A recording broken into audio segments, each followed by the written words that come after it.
Feminist activist Anita Sarkeesian defends pornographic video games while condemning puritanical, angry moms.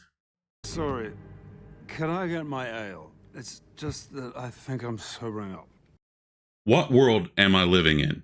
Did I wake up and go off to another plane of existence? Anita is the Puritan, angry mom of the internet, telling us all we're not allowed to play this game because the women are too hot. You're not allowed to play that game because the hero is a man. This is the same person who complained about strategic butt coverings. Okay, let's just look at this for a moment. In case you're unaware of the situation, Collective Shout has been pressuring payment processors to pretty much ban games that they consider to be pornographic. And that really wraps their message into a nice bow.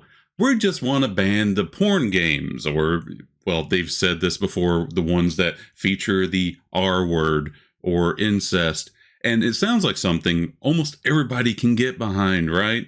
Nobody wants that in their games, especially when it comes to something about hurting children. But the message I'm seeing mostly from the gaming community, it's not what's being banned, it's the method by which they're doing it, by saying we won't process your payments. Essentially, banks can decide what you can buy and what you can't. They can shut down your money. Now, think of other applications that could be used to do, and think of the justification by which they're doing it. They say it's immoral. Well, people have a broad spectrum of what morality means. I should mention this article is by Fandom Pulse, written by John F. Trent. In a post to Blue Sky, Sarkeesian wrote, "Someone give this brilliant book to the puritanical angry moms who bullied payment processors into all but banning porn games. The reason we even have online payment processors is because of sex work. It was invented to pay for porn." I think that's a bit of a hot take. I probably doubt that's true. She also added, "I really hope someone starts a counter-campaign to fight this regressive puritanical nonsense. There are way more people who want to buy and support sex works and sexual materials, or at the very least don't think it should be banned." Okay, so this brings things to a little bit more light, I guess. Anita certainly isn't on the side of gamers. She never has been. She's on the side of sex workers. Oh, and by the way, just to call this back, when these people act like, oh no, we're just against, the porn games. Some people have pointed out that Collective Shout in the past has, not in the past, actually very recently, supported Cuties. If you don't know what that show is, you might want to Google it, because quite frankly, I can't talk about it without throwing up in my mouth. However, the point of this meme being that, oh, you got anime chicks in your show. Oh, that you can't use your own fucking money to buy that. But Cuties, hell yeah, go for it, get it. Now, in this article, they go on to say that the first payment processor, I guess, was for Pizza Hut, which I did not know. And it gives a bit of a history of a payment processor that ended up being proprietary to eBay. Trent goes on to say, secondly, Sarkeesian comments appear to be in reaction to Steam owner Valve, revealing that it was pressure by payment processors Visa and MasterCard to ban pornographic games from its marketplace.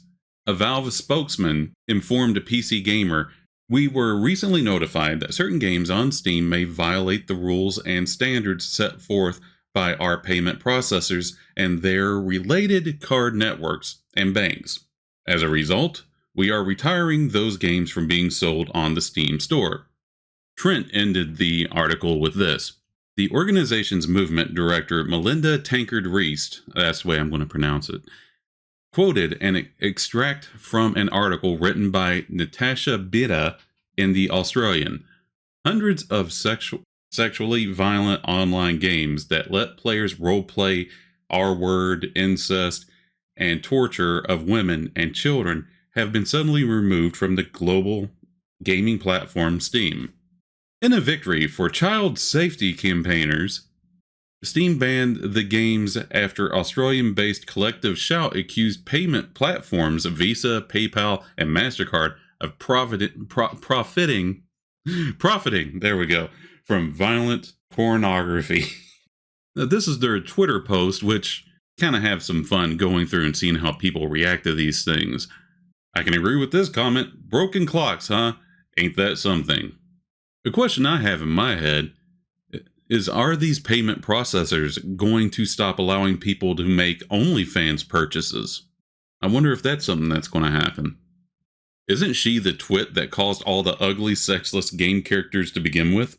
Why, yes, she was practically the progenitor of it, even though they've always been here. You know, people like her were the true fans, and us chuds just came out of the blue demanding that female characters have big titties, according to their narrative.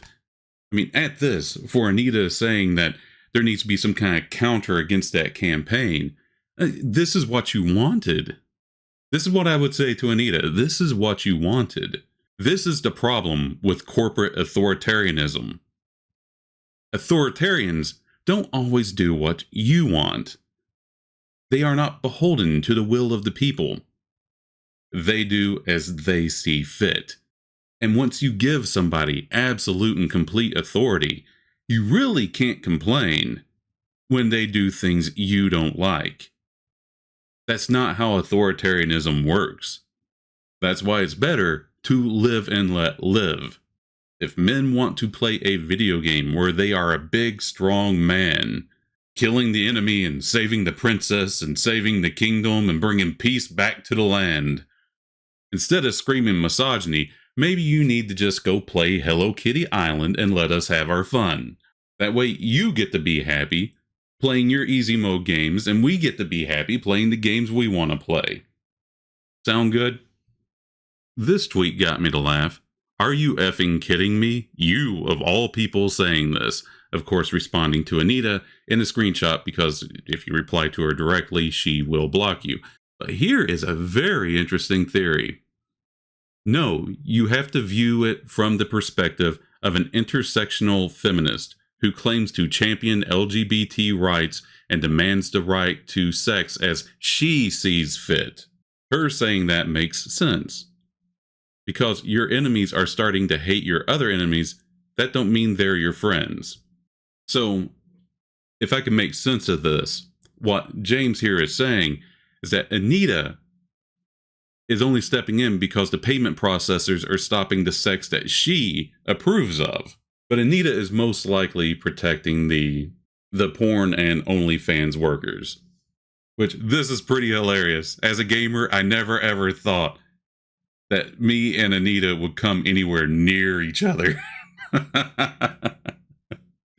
So yeah, pretty confusing times. Kind of a weird universe that we've woken up to.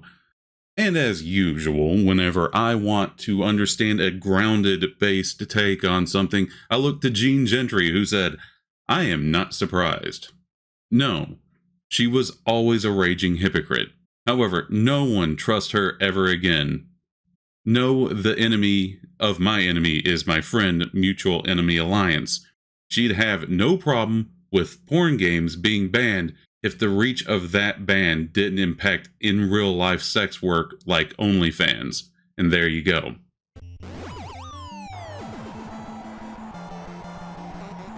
And yes, I will agree with anybody that the games that were banned were distasteful. But when's it going to stop? Even to this day, Kotaku still goes after games that have anything of an attractive lady or a strong strapping man in their games. Like here, Wu Chang Fallen Feathers is the Gooner Souls of the summer. What if somebody decides that this is inappropriate? Won't somebody think of the children? I had seen somebody else post this, but I'm not going to go back and find it. They said that we used to have this invention called parents, and they would not let their children play games that they shouldn't be playing or watch movies that they shouldn't be watching. But are you telling me that if these payment processors, people who are banning these games, that they would stop here? You're kidding yourself. Even such as this from the gamer. Wu Chang is a little skeevy, and it really shouldn't be. You see, it'd be their wet dream to be able to ban these types of games. Remember, these are people who got into such an uproar about Tracer bending over in a victory pose that it literally got removed by Blizzard. I know I'm reaching way back for that one, but it happens all the time. It's only recently that it seems like games have developed a bit of a backbone and started standing up to them because they realize where the money is. And it won't stop at games. We are even seeing with Sydney Sweeney that apparently a white woman wearing jeans is fascism. And with that, thank you so much for listening. If you liked what you heard, please feel free to like, and I invite you to subscribe so you can catch my next video. This is Heretic Prince, signing off.